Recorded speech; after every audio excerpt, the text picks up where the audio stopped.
Hi everyone, welcome back to another video. I'm really excited to be sharing the Catholic resources that we have used in our homeschool this year. I have a bunch of books that we've gone through and curriculum that we have used as well. And I thought this would just be an amazing thing to share because these resources that we used were really well done. We absolutely loved them. I used them with Mr. 7, my first grader, and my preschooler, Miss 5. She will be in kindergarten next year. I can't believe it. So I've used these with littles. And I'm just excited to share what we have used.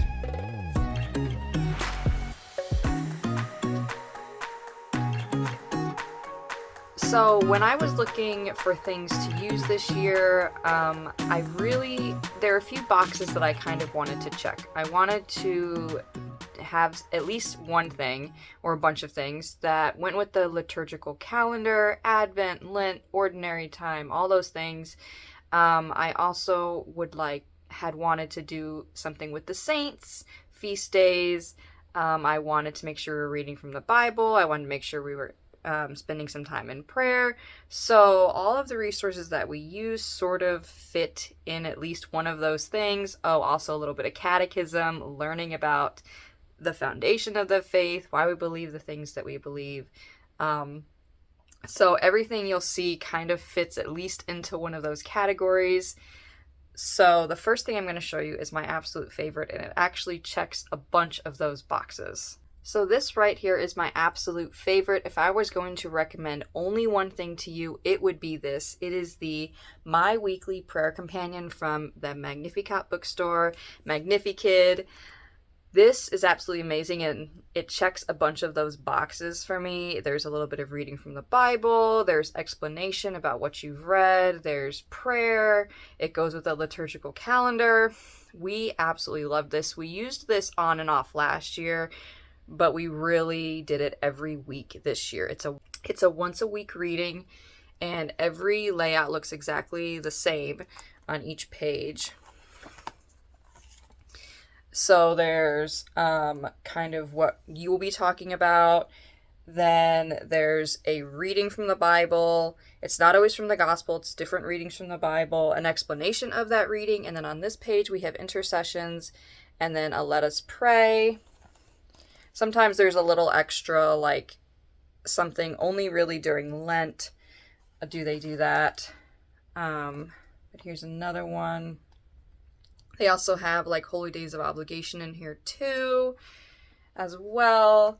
But like I said, it's just these weekly readings, and this is how we start off our week usually on Monday or Tuesday, whenever our first day of school is for the week. These readings have been absolutely amazing. Like I said, it checks a bunch of those boxes. We spend time in prayer, we're reading from the Bible, we're following the liturgical calendar. 10 out of 10 recommend. This is amazing. To go along with that, though, during Lent and Advent, they also have a daily one. So the one that I just showed you was once a week, but these two are an everyday one. It's set up exactly the same layout. And so like this says, the third week of Advent up here in the corner, this is Tuesday. So you would read this on the third week of Advent on Tuesday. And in the back of all of them, there is a calendar, so you know exactly where you're supposed to be. It goes all the way through, I think, 2029. Yeah, all three of them go through 2029. So we'll be set for a couple of years. Same thing with the Lent one. There's a calendar in the back, but it has readings for every single day of Lent. We absolutely love this. We did both of these this year consistently, and I was really proud of us for getting all the way through. Like I said, these are amazing. If I recommend nothing else to you, definitely that weekly one for sure. So paired up with the weekly prayer companion that we were using, we also used this book, this Through the Year book.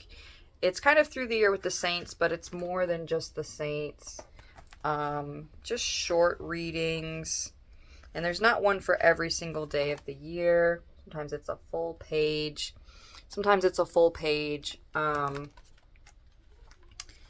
But so we would do the weekly reading, at the beginning of our week, and then we would do, these as they popped up throughout the year. Like I said, there's not one for every day, and if we skipped a day or something, or like the ones that fall on the weekend, we would just read, after the fact. But this has been really nice too. So those two together have really kind of been like the spine of our school year. The other two things that we started off the year using, along with those two, were these Catholic Book of Bible Stories and the My Little Catechism. This is also from the Magnificat bookstore. This one I have had. This was actually a gift when Mr. Seven was baptized, and I really love this. I think this would be really good to read to your toddlers, your preschoolers, and we really love this. We have not finished it. We're only about halfway, and we kind of put this down probably around the start of Advent, because we did something for Advent, and then after Advent, I focused on something else, and then we were in Lent, and now, we're basically at the end of the year. And so this was one of those things that we did start off the school year reading like every other day, kind of trading off with the catechism. It's really nicely done. We won't be using it next year. I have something else planned for like Bible stories, but it's basically like a page and a half, sometimes it's a full page of reading, and then this faith to grow section, kind of what you're supposed to have learned from the story, and then there's a prayer. It's really nicely done. Like I said, we're not going to finish it. I'm not going to worry about the fact that we didn't finish it. In fact, what I decided for next year is that I'm going to have Mr. Seven read this on his own. I'm not sure exactly how I'll schedule it, but just to have him doing something faith-based by himself, just to develop his own habits, I think that's what I'm going to do with this one. And then again, like I said, the My Little Catechism was the thing that we were alternating with the Bible stories. I really highly recommend this. We did not finish it, but I'm going to make this a priority next year. It kind of starts out with a question. So this one says, why did God create the universe? And then on the next page, it said, there's a section that says, the Bible says, we believe, put it into practice, my prayer, and then test yourself. So there's a couple of questions. There's pictures in it too. This one's, what is original sin? So we have enjoyed this. Like I said, we had some good conversations when we were doing it. And basically what ended up happening with this one and the Bible stories is I had a really good rhythm. And then I wanted to add something else in, and then what ended up happening is I was doing a good rotation, and then throwing something else into the mix made it so that I went a longer period of time in between doing like the catechism or something else. So you know when you're doing things on rotation, that's great, and I know a lot of people love the morning basket and having things on rotation, but I think I had too many. I know I had too many things on rotation, and it got really hard to remember when we would come back to something. So I had to pivot the second half of the year and focus on certain things. And going into next year, I have decided that I will definitely not be doing as many things at once. We'll work on one or two things, finish them, pull out the next book. I don't want to spread myself so thin, and I just wanted to try it because I do see a lot of people have a bunch of things that they have in like their morning basket, morning time. We don't call it that, but you know what I'm saying. Like you have a whole bunch of books that you rotate through, but for us that just didn't really work. I didn't like it. It didn't work well for my kids. So next year we will not be spreading ourselves so thin. Some of the other books that we used this year, though, I know I talked about the daily Advent and Lent readings. I also have these three books. These are all by Catherine Bogner. I have the Lent one, the Advent one, and this is We have a pope. We read this quite a bit recently in our house, with the, Pope Francis dying and the election of our new pope, Pope Leo the 14th. But these Lent and Advent books are absolutely amazing when paired up with those other ones. Highly recommend. These aren't like daily readings. It's just kind of information about the season. So our Lenten journey, certain days. I'm not going to show you every page, but like here's the Stations of the Cross, and this is the Lent one. Confession. Different prayers. There's always a section on certain saints. Here's Holy Week. Palm Sunday has a page. Holy Thursday, Good Friday, Holy Saturday. So, this wasn't something that we pulled out every day, but when we would get to something like a certain day, or, there's a section on when the priests wear robes. They do that, twice a year, once in Advent, once in Lent. So, these are just really, really well done. I'll show you a little bit on here's the Advent one. Again, similarly done. So, let's see. So the color purple during Advent, what does that mean? The Advent wreath, traditions around the world. Here's the Jesse tree. Advent calendars. Talking about the Immaculate Conception. Here's a page on St. Joseph, St. John the Baptist, the different saints of Advent, St. Nicholas, St. Lucy, different traditions that people have, the nativity scene. Again, here's what I was saying with their robes. My kids love to point out when the priests wear different colors. Oh, they're wearing white today. Oh, they're wearing purple, pink, yellow, green, whatever, red. Here's nativity. So, okay, here's the Epiphany. So anyway, these are just so well done. Definitely a staple to have in your homeschool. We absolutely loved them. And then, like I said, here is the one on the Pope. This goes through why we have a Pope, passing down the keys of St. Peter, and then I'll show you some of the pictures. And then also, like, how does the Pope get elected? As someone who came into the faith only a couple of years ago, these are some of the things that I don't really know very well. I feel really well versed in certain things having gone through RCIA, but there are some things that I just still have really no clue about. So this talks about the voting process, the burning of the ballots, the white smoke appearing, when they accept their robes.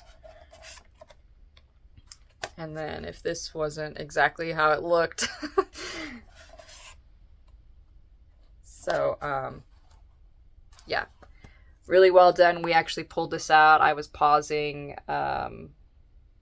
EWTN. We were watching it, and I would pause and say, okay, well, this is what just happened behind closed doors. Now we see the white smoke, and we would turn to that page. And so that was one. We've had this for quite a while, so it was nice to actually be able to read it and understand what was going on. So some of the curriculum that we actually used this year as well, I want to share with you guys. We did this mass unit from Into the Deep. So well done. 10 out of 10 recommend. This was the thing that I said we added in, and then I had to step back on some other things. And it was mostly because we were taking too long in between the lessons of this, and that was just my fault. That was my bad. So after we got through Advent, we really started doing this like every other day, and I very much recommend doing that. It goes through, it starts off with uh, what is the Mass? Why do we have a Mass? The history of the Mass, going back to the Last Supper and the Passover. And then it goes through each section of the Mass piece by piece. And I'm trying to find a good page here. They're all good pages, so. Okay, so like this one's on the Gloria. So there's a section here, it says parent says, and you can just read word for word. I love that. Just read word for word. And then you can, it says child responds, so you know when they're supposed to speak. It's written out right here. Here's the Gloria. And there's always different artwork and copy pages of different levels. So, if you're just into tracing right now, there's a cursive one. There's also like an actual copywork page instead of the tracing. And then you can also do it in cursive. So I print out, the level that my kids are at. We're not into cursive yet.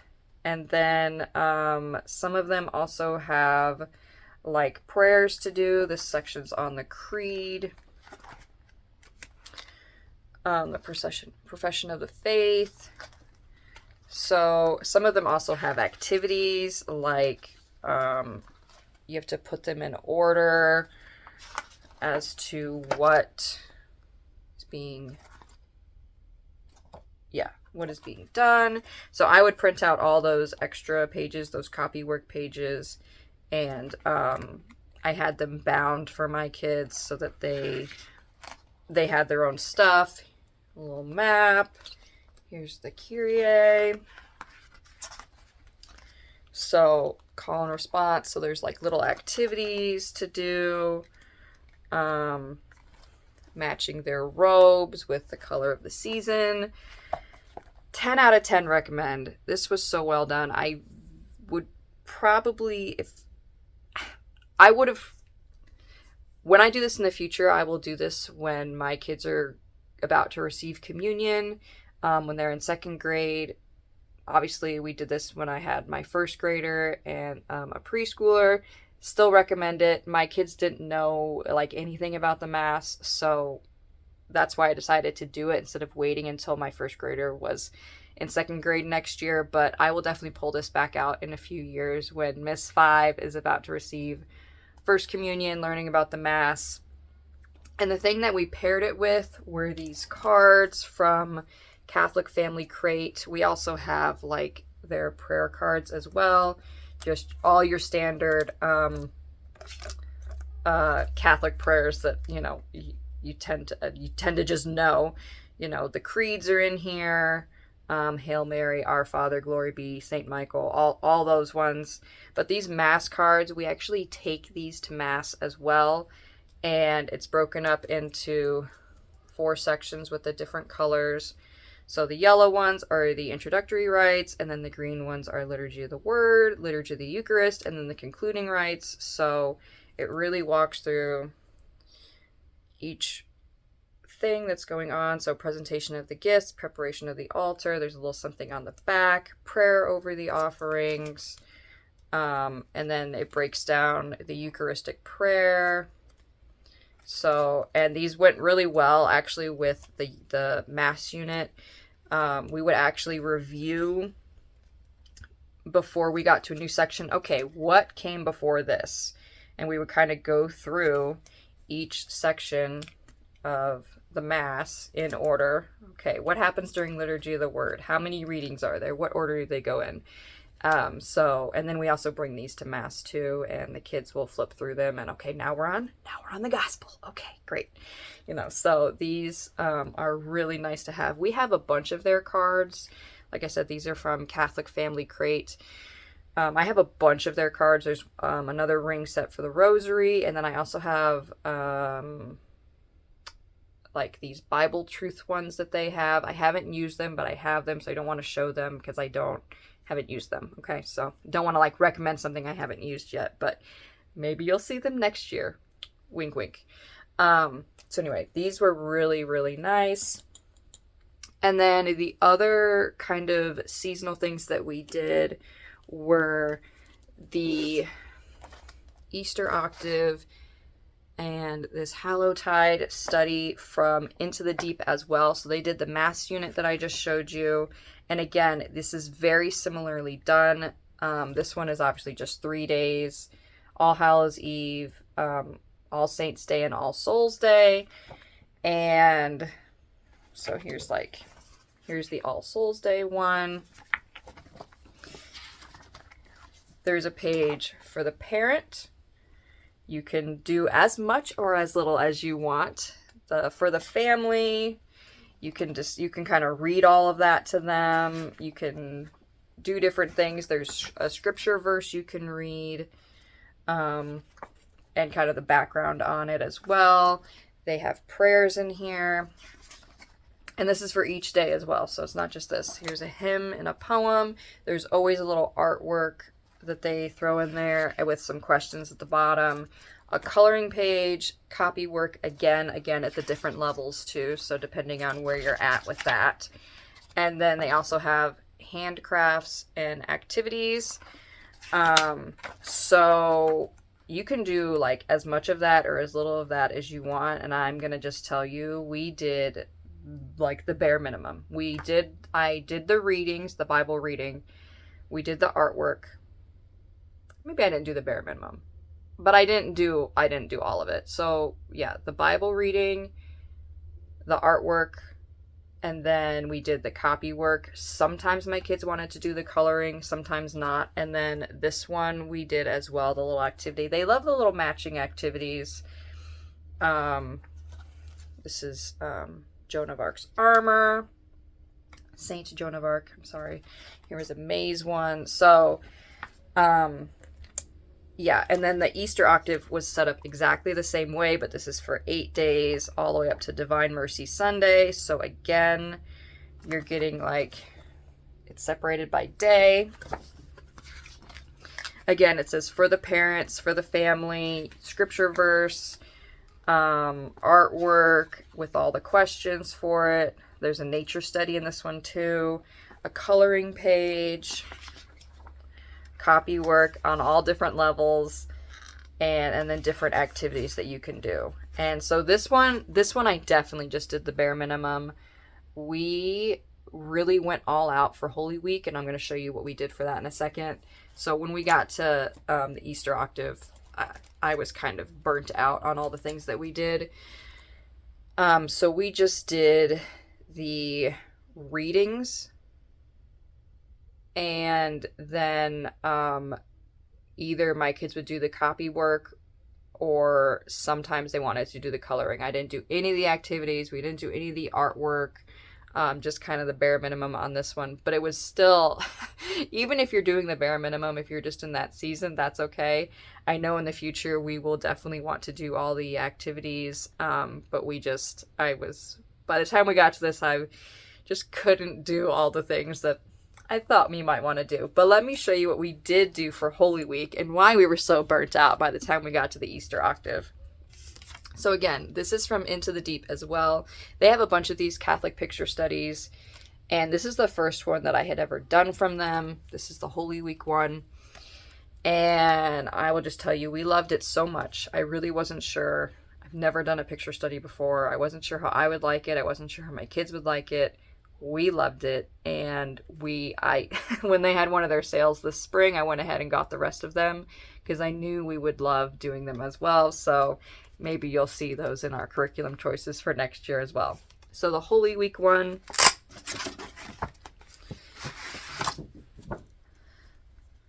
So they have all the pictures for Holy Week. Tons of beautiful, beautiful artwork. Trying not to drop them all here. So well done. Oh, my life just flashed before my eyes. I almost dropped all this. Okay, so that's a huge stack of artwork, and then they have these little booklets in there. So this is the one, obviously, on Holy Week. And some of the days only have like one picture, and then some of them had 3 or 4, and then some of them had like 7. And I will tell you, we did every single one of them, every single piece in the booklet as well. We did it all, and I was very proud of us that we did it all. I wasn't really sure if we would just do some of them, but like I said, my kids were really into it, so we did it all. So this is what it looks like. It shows you the picture. This isn't the same picture, but just grabbed one. So whatever's going on, Jesus cleanses the temple, and then there it says right here there's a Bible reading. We actually read all the Bible readings, and then I read this whole section. There's kind of some questions in there, so I just read it word for word. It's kind of an explanation, and then it's like one of the questions is, what do you think is the new sacrifice? And then in parentheses it says child responds, and then you read the next part, and then you're describing more of the picture, and then it says, why would Jesus do that? And then so there are questions mixed in there. So I really read the entire thing. My kids would respond, and like I said, we did every single picture, every bit of it. We read all the readings, and like I said, some of them, there were a lot. Good Friday, I think, was the day that had like a bunch of pictures. Yeah, 1, 2, 3, 4, 5, 6, 7 for Good Friday. And like I said, we read all of them. But like I said, we absolutely loved doing it. My kids learned a lot. And it was a really amazing way to go through Holy Week. So 10 out of 10 to recommend for sure. 100%. Yes. I really hope you guys enjoyed seeing what we used this year in our homeschool in terms of our Catholic studies. I have different things planned for next year. Some of these things I sort of have repeated from the previous year because we were trying them out. But I'm going to go kind of in a whole new direction next year. So I'm excited for what we are going to be doing, though. I'm going to definitely scale it back, do a few things at a time so I'm not overwhelmed, and maybe rotate through more things a little more quickly as we do that. So if you have used any of these things, please comment down below if you loved them as much as I did. Let me know some of the other things that you have used in your homeschool. If you have other companies that you recommend, I would love to know so we can continue to share these great resources together. If you are new here, please subscribe and join my little corner of the YouTube world. Like this video if you enjoyed it, and I will see you guys all in my next video real soon. Bye.